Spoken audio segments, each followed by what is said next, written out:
I'd like to start focusing on some material that'll be most helpful for doing your homework.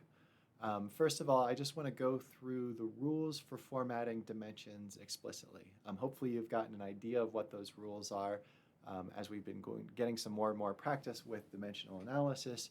But I don't want you to develop any bad habits, so I would like your homeworks to be appropriate for these rules of formatting that we follow when representing dimensional analysis. First of all, you want to make sure you use capital letters with non-italicized fonts.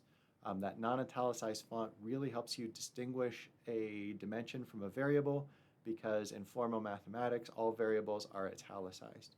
So if you make sure you're in a non-italicized font, you are going to make sure that you are distinguishing a dimension from a variable.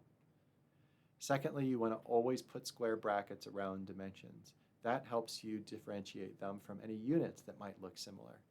For example, I've got a capital L here for length. If I put square brackets around it, we know that's a dimension. But if I didn't put square brackets around it, somebody might think that is the unit liter. And finally, it's best to use negative exponents rather than fractions. And that's because when you use fractions, sometimes the order of operations are ambiguous and it's hard to tell which dimension is in the numerator and which dimension is in the denominator. For example, let's talk about a mass flux. Now, a mass flux is a mass per area per time, mass per length squared per time. And you might be tempted to represent that as m/L squared t, thinking that, oh yeah, mass per area per time. However, if you're doing the order of operations correctly, what you should be interpreting from that is mass over length squared times time, which is a very different dimension from a mass flux. What that should be is mass over, in parentheses, length squared times time.